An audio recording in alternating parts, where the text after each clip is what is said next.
SSC পরীক্ষার্থী হওয়া সত্ত্বেও যদি তুমি এই ভিডিও স্কিপ করো তাহলে তোমার মতো দুর্ভাগ্য হয়তো আর কেউ নেই। কারণ আজকের ভিডিওতে আমরা বাংলা প্রথম পত্রের এমসিকিউ অংশের একটা সাজেশন দিব, যেই সাজেশনটা ফলো করতে পারলে তুমি এসএসসি পরীক্ষায় বাংলা প্রথম পত্রের এমসিকিউতে সর্বোচ্চ মার্ক পাবা, সর্বোচ্চ তুমি কমন পাবা। আমরা ইতিমধ্যে আমাদের যতগুলো গদ্য আছে গদ্য অংশের সাজেশন দিয়েছি, আজকে হচ্ছে আমাদের পদ্য অংশের সাজেশন। অর্থাৎ আমাদের বাংলা প্রথম পত্রে যে 8টা পদ্য আছে এই 8টা পদ্য থেকে কোন কোন পদ্মের কোন এমসিকিউ গুলো আমাদের আর পরীক্ষায় আসতে পারে বা পরীক্ষার জন্য গুরুত্বপূর্ণ তার একটা বিস্তর সাজেশন আছে আমাদের আজকের এই ভিডিওতে। তো ভিডিও একবার শেষ অবধি দেখার চেষ্টা করবা, চাইলে ভিডিও তোমাদের টাইমলাইনে শেয়ার করে রাখতে পারো। আচ্ছা, আমরা বলছি যে আমাদের বাংলা যেই পদ্যাংশ আছে 8টা পদ্মের আমরা সাজেশন দিব এমসিকিউ। এখন আমরা প্রথম পদ্মটা যদি দেখি সেটা হচ্ছে কপোতাক্ষ নদ। কপোতাক্ষ নদ এই কবিতা থেকে কোন প্রশ্নগুলো আমাদের জন্য গুরুত্বপূর্ণ। প্রথমে আসি মাইকেল মধুসূদন দত্তের অমর কীর্তি কোনটি? মাইকেল মধুসূদন দত্তের অমর কীর্তি, যেটা হচ্ছে আর ভোলা যায় না, হ্যাঁ, যেটা হচ্ছে সব সময় হচ্ছে বিরাজমান থাকবে, সেই কীর্তিটা কি? সেই কীর্তিটা হচ্ছে তার মেঘনাদ বধ কাব্য। তার মেঘনাদ বধ যে কাব্য যেই কবিতাটা আছে এটা হচ্ছে তার কি অমর কীর্তি। এটা হচ্ছে তার অমর কীর্তি, যেটা হচ্ছে যুগ যুগ ধরে হচ্ছে এই পৃথিবীতে বিরাজ করবে।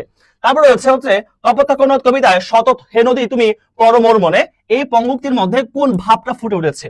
কোন ভাবটা ফুটে ওঠে? সেটা হচ্ছে স্মৃতি কাতরতা। স্মৃতি কাতরতা মানে হচ্ছে তিনি তার শৈশবের কথা তিনি স্মরণ করছেন।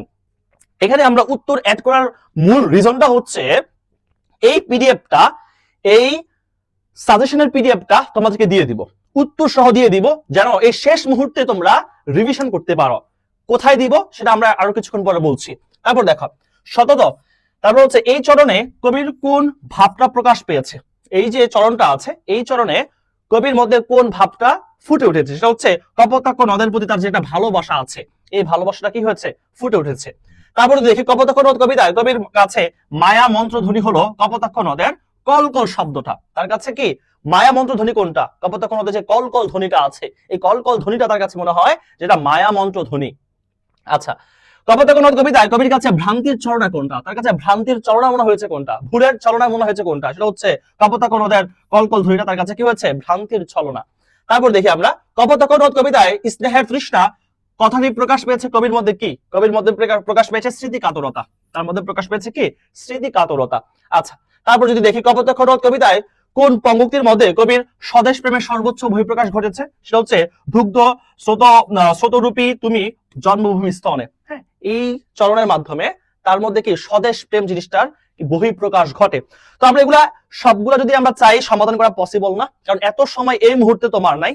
এই মুহূর্তে যে সময়গুলো আছে তোমার উচিত হচ্ছে জাস্ট সাজেশনটা হচ্ছে রিভিশন করে যাওয়া। এই কারণে আমরা দেখো কপোতাক্ষ নদের থেকে আমরা কপোতাক্ষ নদ থেকে হচ্ছে প্রায় হচ্ছে কয়টার মতো হচ্ছে 27টার মতো হচ্ছে এমসিকিউ দিয়েছি, যেগুলো হচ্ছে সর্বাধিক গুরুত্বপূর্ণ এবং হচ্ছে পরীক্ষা আসার উপযোগী।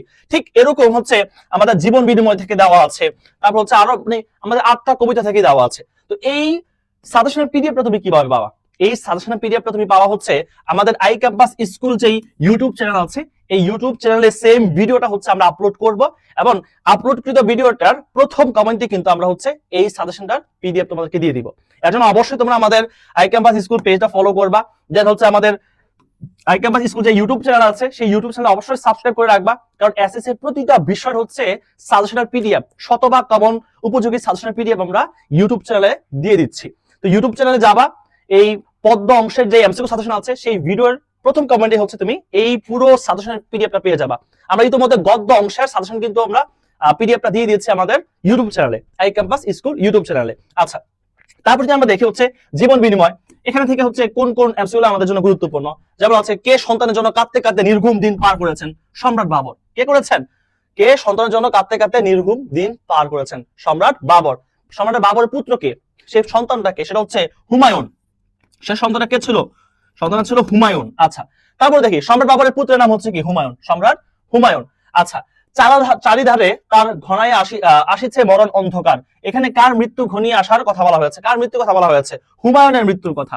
হুমায়ুনের মৃত্যুর কথা। তারপর হচ্ছে কার চিকিৎসা করার জন্য রাজ্যের সকল চিকিৎসক জড়ো হয়েছেন? হুমায়ুনের চিকিৎসার জন্য।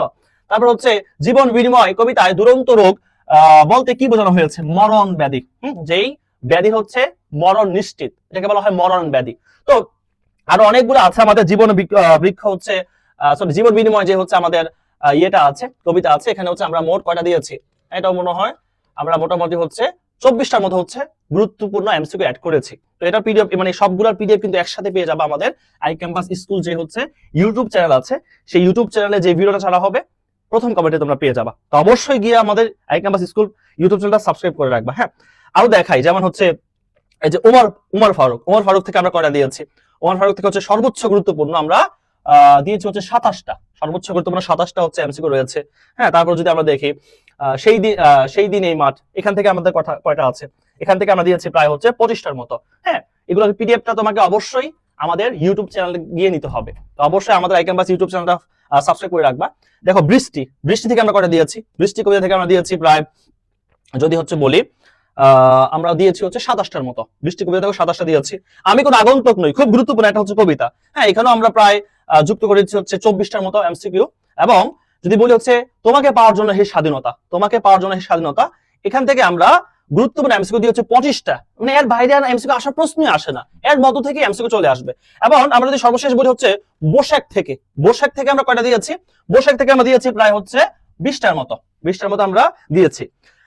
তো এটা হচ্ছে তোমার নতুন সিলেবাস অ্যাড হয়েছে বিধায় খুব এক বেশি গুরুত্বপূর্ণ প্রশ্ন নাই, এই কারণে আমরা সর্বোচ্চ 20টা দিয়েছি আর কি। আচ্ছা, তো এই শেষ মুহূর্তে তোমাদের প্রয়োজন হচ্ছে এই পিডিএফটা সংগ্রহ করে তুমি হচ্ছে আমাদের যে সাজেশনটা দেওয়া আছে পদ্মের সাজেশন, এর এমসিকিউ গুলো হচ্ছে বারবার প্র্যাকটিস করা, বারবার হচ্ছে রিভিশন দেওয়া। কারণ এগুলো যদি আমি তোমাকে সমাধান করিয়ে দেই, আমরা হচ্ছে অনেক সময় নষ্ট করব, এত সময় নষ্ট করার উচিত না। এই শেষ মুহূর্তে তুমি যেটা করবা, পিডিএফটা অবশ্যই সংগ্রহ করে যতগুলো এমসিকিউ আছে জাস্ট একবার চোখ বুলিয়ে যাও। তুমি যদি একবার রিভিশন করে যেতে পারো, পরীক্ষা হলে গিয়ে দেখবে তোমার প্রত্যেকটা এমসিকিউ তোমার কমন চলে আসতেছে। ওকে, তো যারা পিডিএফটা কালেক্ট করবা, তোমাদেরকে আবারও বলে রাখি, প্রথমে আমাদের আই ক্যাম্পাস স্কুল যেই ফেসবুক পেজটা আছে সেখানে হচ্ছে তোমরা ফলো দিয়ে রাখবা, এবং হচ্ছে পিডিএফ পাওয়ার জন্য আই ক্যাম্পাস স্কুল নামে আমাদের হচ্ছে ইউটিউব চ্যানেল আছে। এখানে আমাদের এই ভিডিওটা, অর্থাৎ এমসিকিউ পদ্মের সাজেশন, বাংলা প্রথম এমসিকিউ পদ্মের সাজেশন যে ভিডিওটা আসবে, এটা প্রথম কমেন্টে তুমি পেয়ে যাবা আমাদের আজকের এই ক্লাসের বা এই সাজেশনের পিডিএফটা। তো অবশ্যই তোমরা কালেক্ট করে নিবা। ওকে, তো ধন্যবাদ ভিডিও দেখেছো, পরবর্তী ভিডিওতে দেখা হচ্ছে। ততক্ষণ সবাই ভালো থাকো, সুস্থ থাকো, আল্লাহ হাফেজ, আসসালামু আলাইকুম।